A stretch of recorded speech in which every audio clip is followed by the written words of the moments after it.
So hello and welcome back to this session of ICT virtual classroom. ICT virtual classroom के इस session में आप सभी का एक बार फिर से स्वागत है। मेरा नाम है Rajesh Chamola, teacher physics ICT virtual classroom Dehradun से। और इस सेशन में हम लोग बात करते हैं क्लास 11 के फिजिक्स सब्जेक्ट के ऊपर, कक्षा 11 विषय भौतिकी विज्ञान के ऊपर। आई होप आप सबके सब फिट फाइन हेल्दी होंगे, बिल्कुल रेडी होंगे क्लास के लिए, और आप सब लोग अपनी अपनी सीट्स पर बैठ चुके होंगे, कॉपी पेन आपके पास में होगा। तो चलिए आज की क्लास को करते हैं स्टार्ट। और पिछले जो हमारा टॉपिक चल रहा था वेक्टर्स का, उससे ही रिलेटेड कुछ क्वेश्चंस आज की क्लास में भी करेंगे। सो ध्यान अपना सामने स्क्रीन पर बनाकर रखिएगा। हम चलते हैं स्मार्ट बोर्ड की स्क्रीन पर। तो डियर स्टूडेंट्स, हम लोग बात कर रहे थे वेक्टर्स की, ठीक है। और वेक्टर्स में हमने लास्ट क्लास में एक टॉपिक स्टार्ट किया था जो कि है सब्ट्रैक्शन ऑफ वेक्टर्स, यानी सदिशों को घटाया किस प्रकार से जाता है, उनको माइनस किस प्रकार से किया जाता है। इसी सीरीज में हमने काफी सारी चीजें सीखी थी, फॉर्मूलाज देखे थे, है ना, डेरिवेशन। हम उसके ऊपर नहीं जाएंगे, क्वेश्चन हमने करे थे डिफरेंट डिफरेंट टाइप्स के, ठीक है। और आज की क्लास में भी हम इस सीरीज को रखते हैं कंटिन्यू। आज की क्लास में कुछ और क्वेश्चंस देखते हैं इस टॉपिक से रिलेटेड। क्वेश्चन है, एक कार उत्तर दिशा में 10√2 मीटर प्रति सेकंड के वेग से गतिमान है। एक कार उत्तर दिशा में 10√2 मीटर प्रति सेकंड के वेग से गतिमान है। गति में परिवर्तन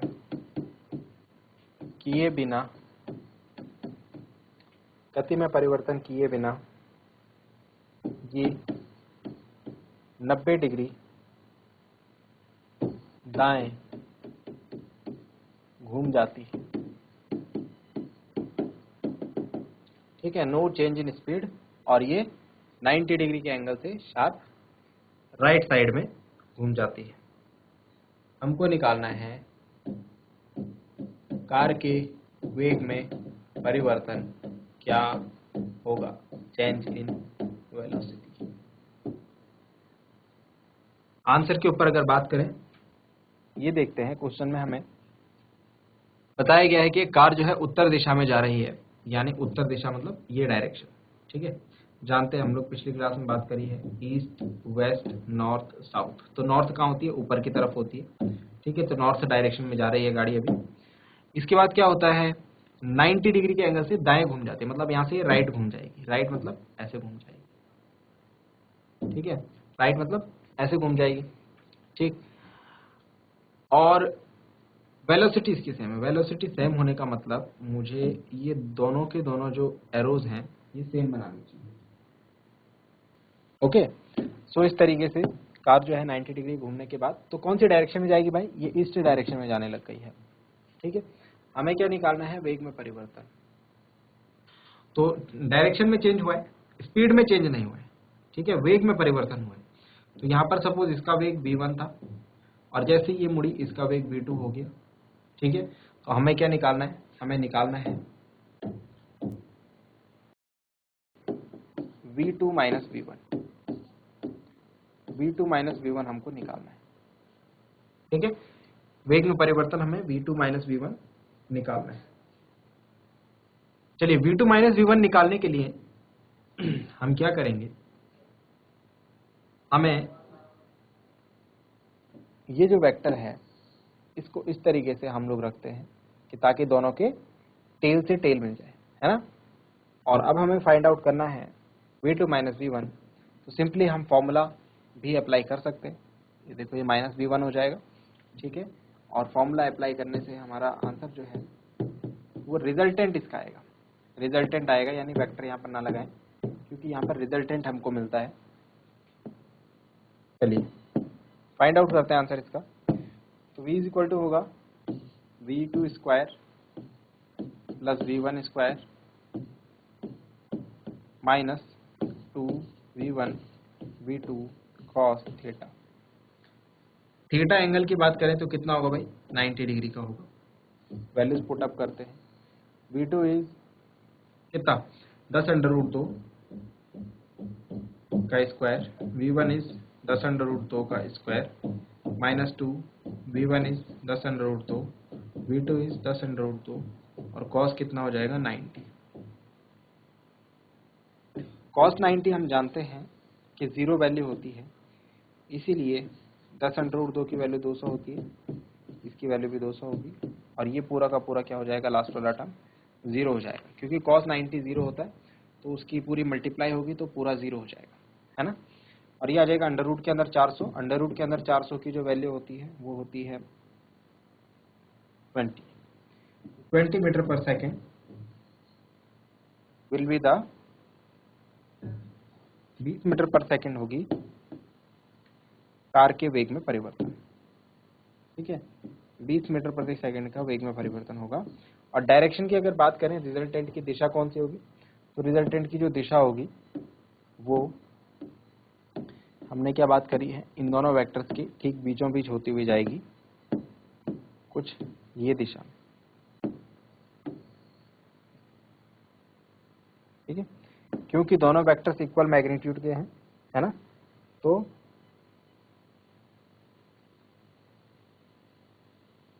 इनके बीच का जो एंगल होगा वो 45 डिग्री, मतलब ठीक बीचों बीच। तो ठीक बीचों बीच कौन सी दिशा आ जाएगी भाई, ये साउथ डायरेक्शन है, क्योंकि ऊपर की तरफ था तो नॉर्थ डायरेक्शन थी, हमने अपोजिट कर लिया उसका साउथ डायरेक्शन, तो ये हो गई साउथ ईस्ट डायरेक्शन, ठीक है। तो जो इनका परिणामी होगा वो होगा 20 मीटर प्रति सेकंड साउथ ईस्ट डायरेक्शन। क्या ये बात समझ में आई है? चलिए, तो इस डिस्कशन को यहाँ पर हम करते हैं अपना क्लोज, और आज हम कुछ नई बातों को सीखते हैं, कुछ और इंटरेस्टिंग चीजों के ऊपर अपना ध्यान लगाते हैं। तो हम आज बात करने जा रहे हैं resolution of vector, resolution of vector, एक वेक्टर का रेजोल्यूशन हम किस तरीके से करते हैं। रेजोल्यूशन ऑफ वेक्टर का मतलब होता है, देखिए, जब जब हम किसी वेक्टर को ड्रॉ करते हैं, सपोज ये हमारे पास एक वेक्टर है जिसका नाम है वेक्टर, इसका नाम है वेक्टर बी सी डी, कुछ भी आप रख सकते हैं, और हम ये बोलते हैं कि जो वेक्टर है ये हॉरिजॉन्टल के साथ जो इसका कोण है वो सपोज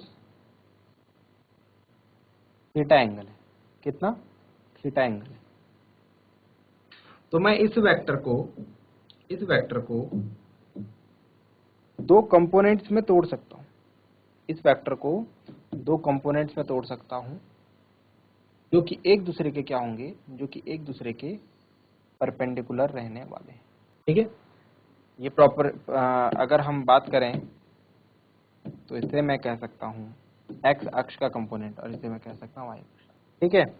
अगर मैं बात करूं इसके जो कंपोनेंट्स हैं इनकी वैल्यू क्या होगी, तो उसके लिए आप क्या करो, एक यहां से परपेंडिकुलर ड्रॉ करके एक ट्रायंगल फॉर्म कर दो। ट्रायंगल OPQ में देख पा रहा हूं मैं,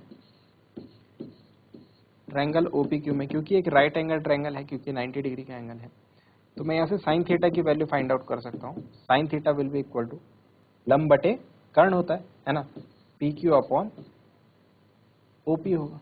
PQ क्या है भाई, PQ हमें नहीं पता, OP क्या है, OP हमारा A है, तो यहाँ से PQ हमारा निकल के आया A साइन थीटा। इसी प्रकार आप इसमें cos थीटा लगाएंगे, cos थीटा क्या होता है भाई, आधार बटे कर्ण, base upon hypotenuse, OQ upon OP, तो यहाँ से OQ की वैल्यू निकल के आएगी A cos थीटा, ठीक है। तो ये जो दो वेक्टर्स हमारे पास निकल के आए, जो दो वैल्यूज निकल के आई हैं, एक्चुअल में यही हमारे रेजोल्यूशन है, और इनको हम कहते हैं घटक, इनको हम क्या कहते हैं, घटक। अतः सदिश V का क्षैतिज घटक और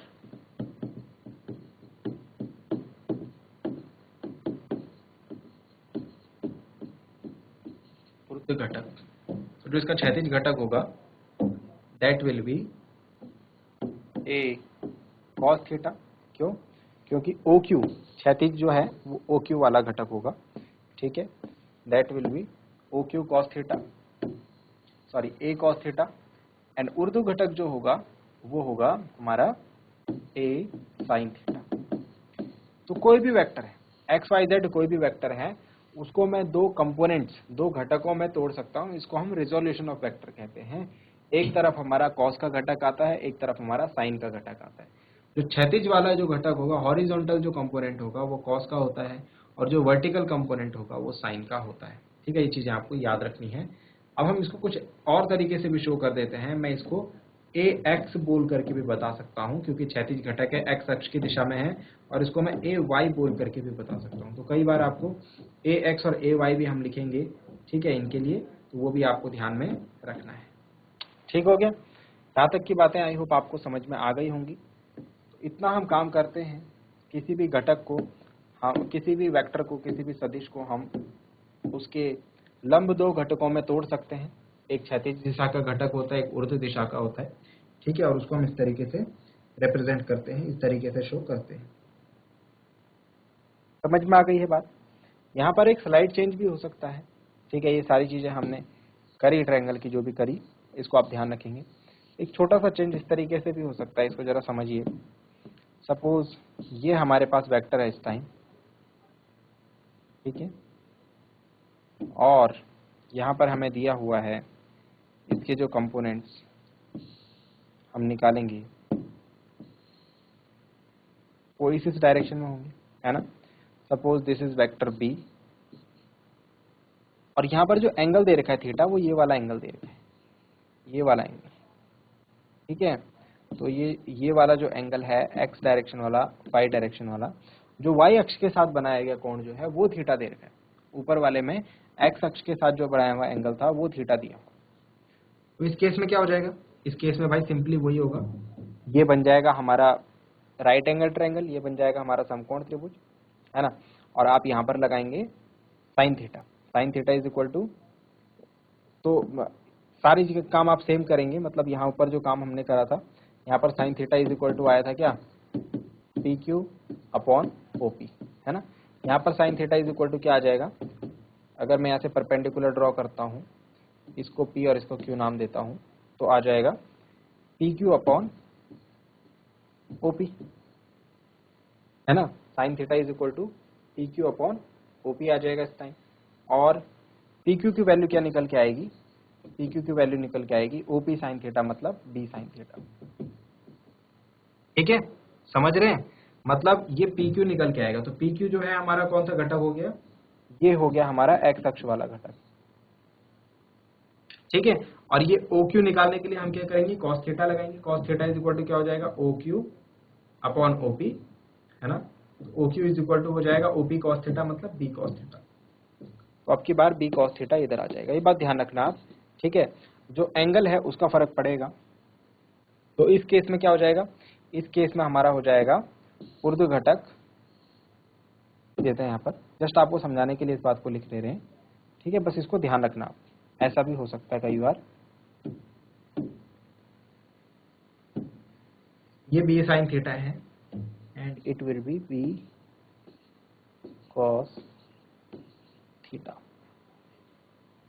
ठीक है, तो इस तरीके से हमने कोई भी वेक्टर होता है, कोई भी एक्स वाई जेड, उसको हम दो पार्ट्स में तोड़ सकते हैं, दो लंब घटकों में तोड़ सकते हैं। ठीक है, और जो कोई हम उसको घटक कहते हैं, हिंदी में क्या कहते हैं उसको, कंपोनेंट्स या घटक कहते हैं। चलिए, यहाँ तक की तो बात हुई कंपोनेंट्स फाइंड आउट करने की। ठीक है, इसके बाद बात करते हैं कुछ आगे के पॉइंट्स के ऊपर। तो कुछ क्वेश्चन है हमारे पास इस पर बेस्ड, उनको हम करने की कोशिश करते हैं। क्वेश्चन कुछ इस प्रकार से देखेंगे। एक वेक्टर दिया हुआ है हमें, इस वेक्टर के बारे में बताया गया है कि ये 10 न्यूटन का बल है।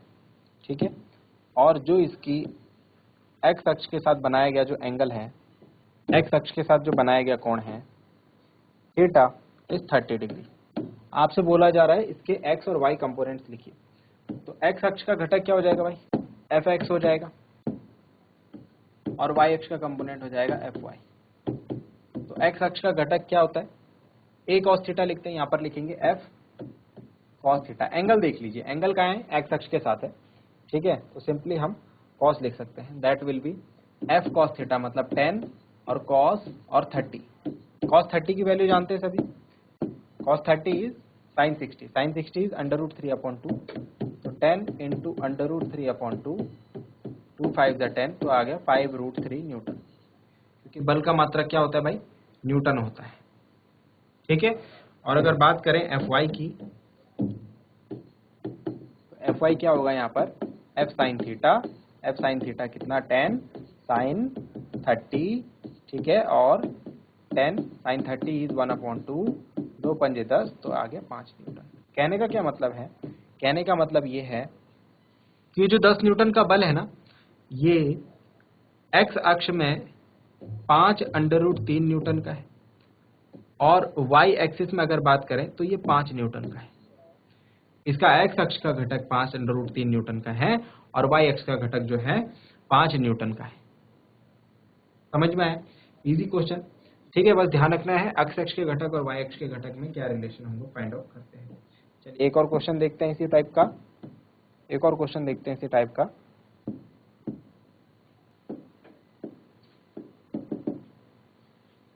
तो यहाँ पर जो हमारा वेक्टर है ये कुछ इस प्रकार से दिया हुआ है, ठीक है, ये कुछ इस प्रकार से दिया हुआ है कि ये x अक्ष के साथ, x डायरेक्शन के साथ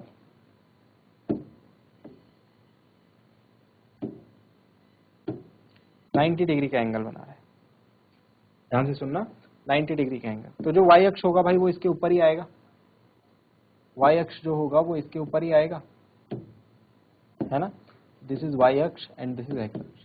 लेकिन जो वेक्टर है हमारा v दे रखा है इन्होंने, ठीक है, 5 मीटर प्रति सेकंड का है, तो इसका x अक्ष के साथ एंगल कितना हो जाएगा भाई, 90 डिग्री। चलिए अब इसके घटक निकालते हैं x अक्ष और y अक्ष में, तो vx हो जाएगा x एक्सिस में, क्योंकि x अक्ष के साथ ही एंगल इसने 90 डिग्री बना रखा है, तो that means vx is equal to v cos theta हो जाएगा। v है हमारे पास 5, cos theta is cos 90, cos 90 की वैल्यू 0 होने के कारण vx क्या आ जाएगा, 0 आ जाएगा। इसी तरीके से अगर हम vy कंसिडर करें तो vy इज इक्वल टू क्या हो जाएगा, v sin थीटा, है ना, और v sin theta is 5 sin 90, sin 90 की वैल्यू 1 होती है, तो 5 गुणा 1 मतलब 5 मीटर पर सेकेंड।